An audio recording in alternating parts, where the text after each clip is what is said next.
What's going on, everybody? Welcome to another brand new installment of Renegades Reviews, exclusively here as always on the Casa D18 Studios channel.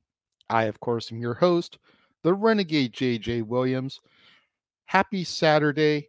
It is time for another new release Saturday film, and today we're going to be discussing The Flash, starring Ezra Miller, Sasha Calle, Michael Shannon, Ron Livingston, Maribel Verdot, Kiersey Clemens, Michael Keaton, Ben Affleck, Jeremy Irons, Gal Gadot, and Jason Momoa. What's going on, everybody? Thank you for joining me here once again for another brand new installment of Renegades Reviews. As I said in the introduction, it's new release Saturday, so we're here today to discuss The Flash.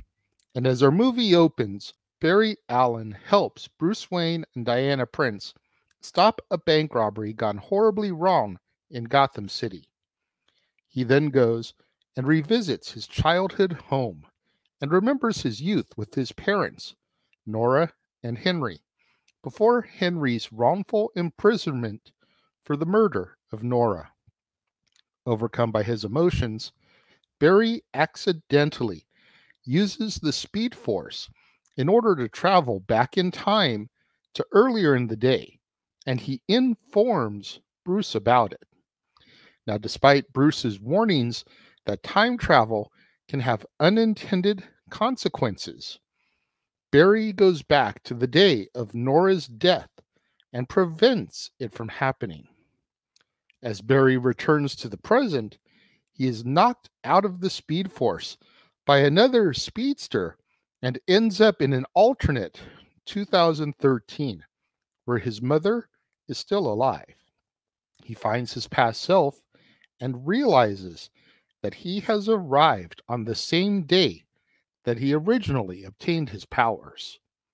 Barry and his younger self then go to the Central City Police Department, where Barry forces the 2013 version of himself to be struck by lightning in order to recreate the accident that gave him his powers.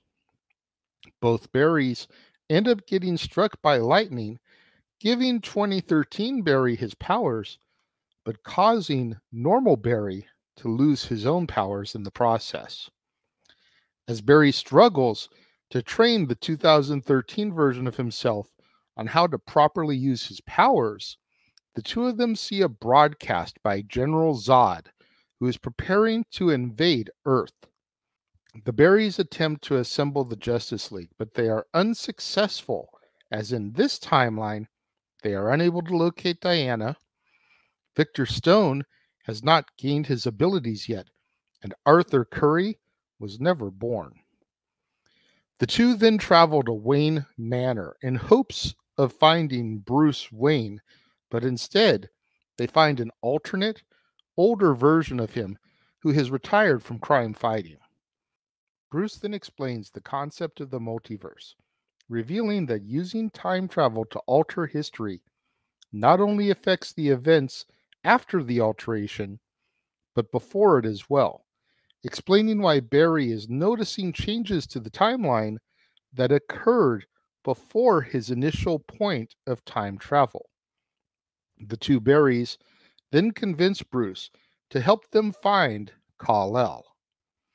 Using a backdoor connection to NASA within the Batcave, Barry and Bruce are able to locate a Kryptonian pod that was reportedly discovered in Soviet Siberia. Upon their arrival, they instead find Kal-El's cousin, Kara Zor-El. After rescuing Kara from the facility, Barry asks Bruce to help him get his powers back by recreating the original accident.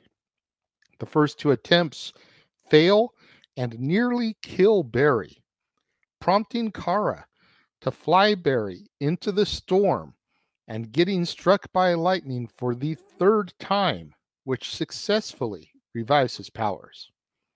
Kara and Bruce then join the two Barrys in order to fight Zod's forces. During the battle with Zod, Kara learns that Zod intercepted an infant Kal-El's escape pod and killed him during a failed attempt to retrieve his codex that was needed to repopulate the Kryptonian species, with Zod revealing that the codex was within Kara all along. The two fight, with Zod overpowering and killing Kara and obtaining the codex from her blood, while Bruce also sacrifices himself in an unsuccessful attempt to take down a Kryptonian ship. The two Barrys then travel back through time in order to save their companions, but are unable to change their fates. Barry then realizes that they will not be able to save them, but 2013 Barry keeps trying, repeatedly traveling back through time, but always failing. As 2013 Barry travels, the multiverse starts to collapse on itself. Eventually, the corrupted speedster who originally knocked Barry out of the Speed Force is revealed to be a future version of the 2013 Barry, who still believes that he can save his world from Zod and prevent the deaths of Bruce and Kara. He explains the casual loop paradox that led to his own creation, but grows angry when Barry reveals his intention to reverse the changes to the timeline by letting Nora die. Enraged, the Dark Speedster attempts to kill Barry, but impales 2013 Barry, who then sacrifices himself in order to save Barry, wiping the Dark Speedster from the timeline. In the aftermath, Barry undoes the changes that he made to the timeline and comes to terms with his mother's death. However, he makes one minor change in the past, creating new evidence in the present day that proves Henry's innocence. After returning to the present and helping to exonerate Henry, Barry is contacted by Bruce, whose appearance has changed once again as a result of Barry's timeline change, as our movie comes to its close. I've seen a lot of people crap on this movie, and I don't get it. Unless it's just a matter of die-hard comic book geeks being mad that the movie strayed so far from the source material, I don't get it. This was a fun movie. It was a fun time at the theater. I went by myself. It wasn't a full theater, and I enjoyed the film. I thought it told a really good story. I kind of liken this, and this may be a weird parallel to draw here, but work with me a little bit as we're leading into a month of Disney films, and I'm going to be discussing this movie a little bit later in the month.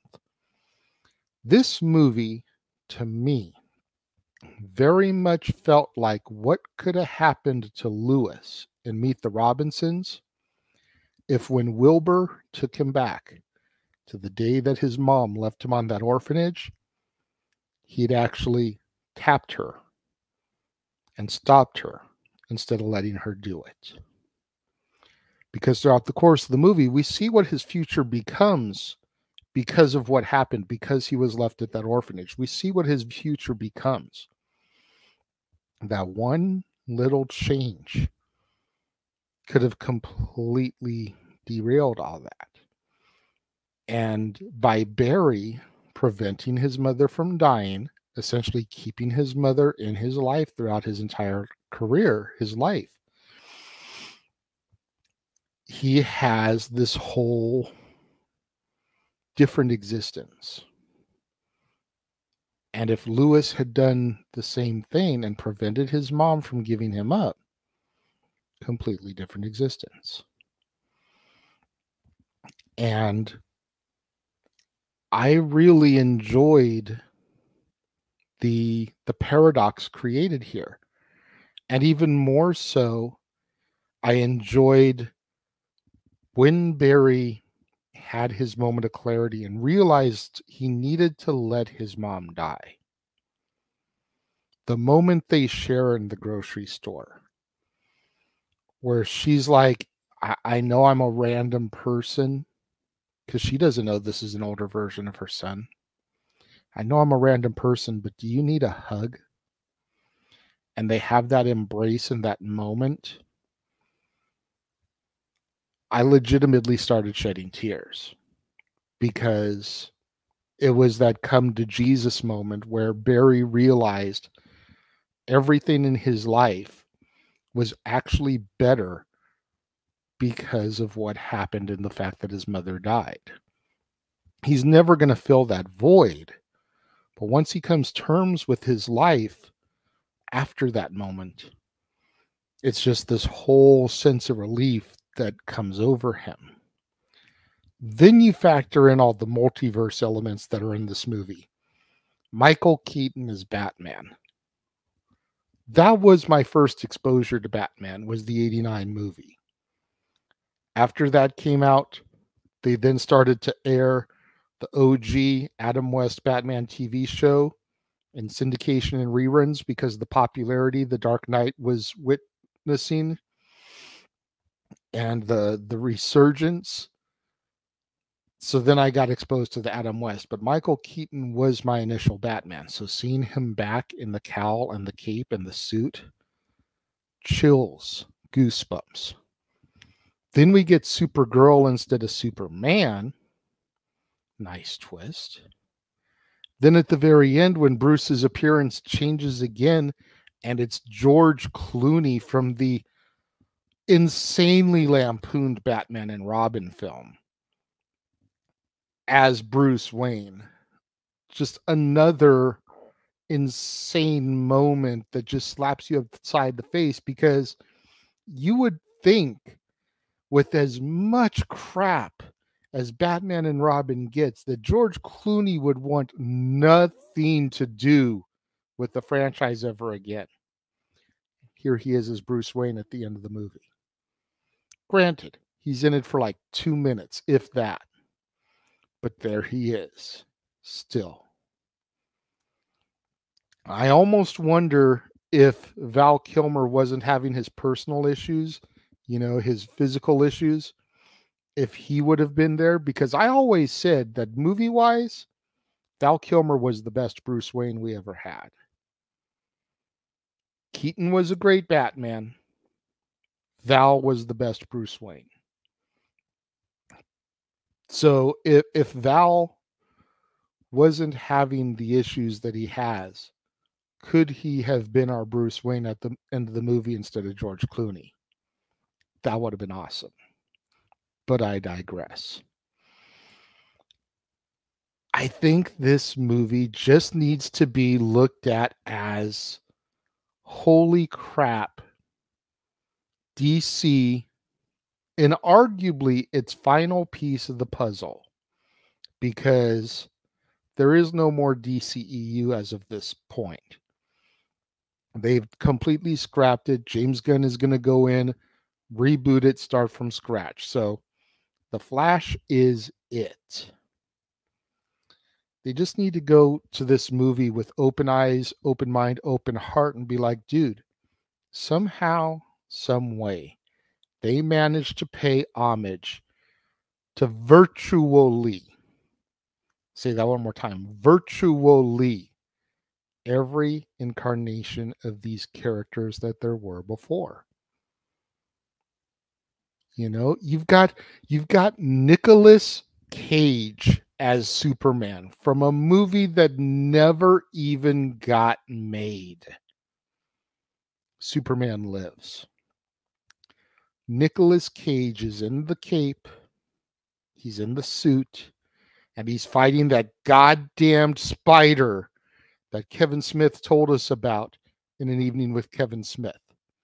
If you don't know what I'm talking about, find it, watch it, because Kevin Smith was originally one of the screenwriters of Superman Lives. And they've got Nicolas Cage fighting that goddamn spider.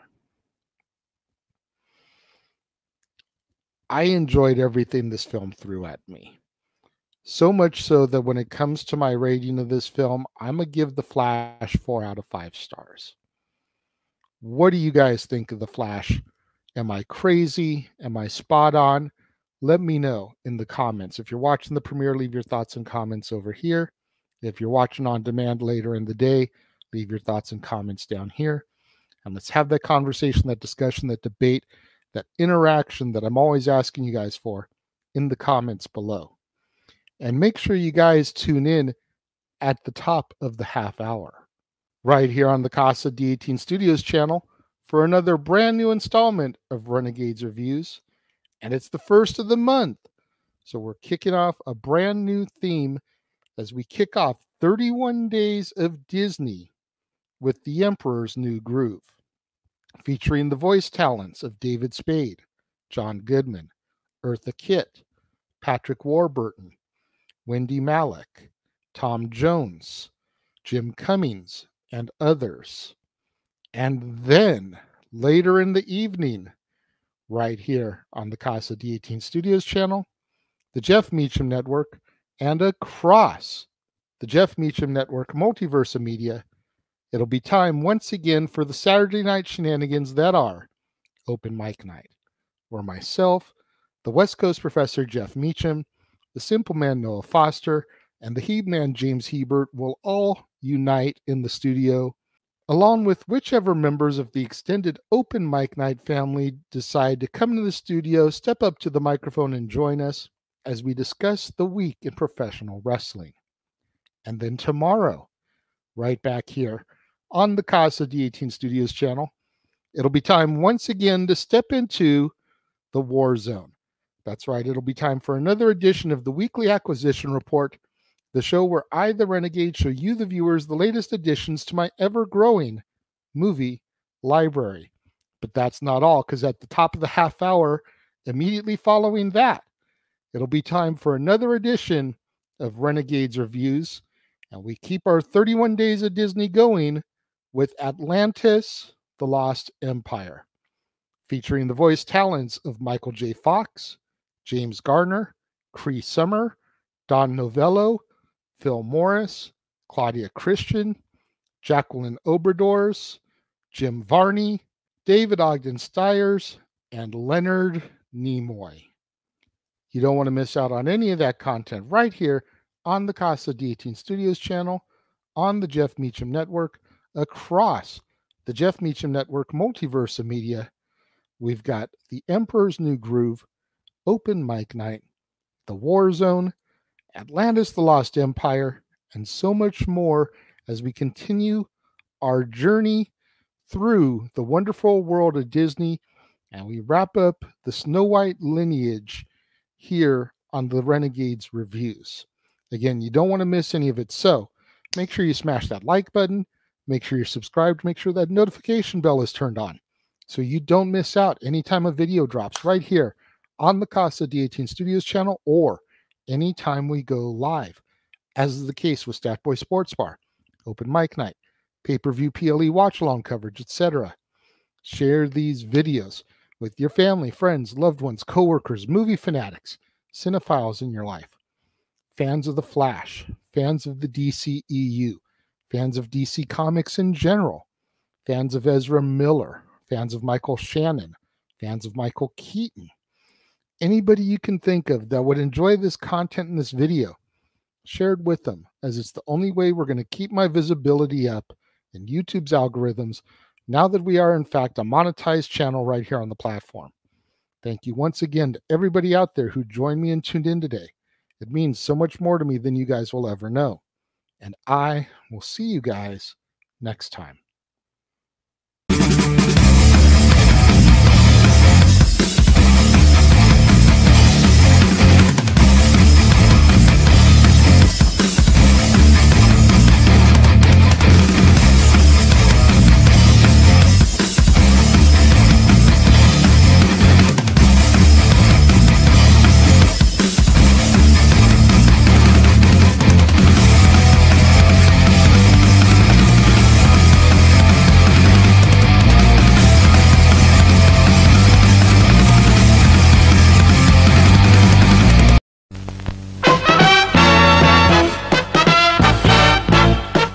Now, preview time.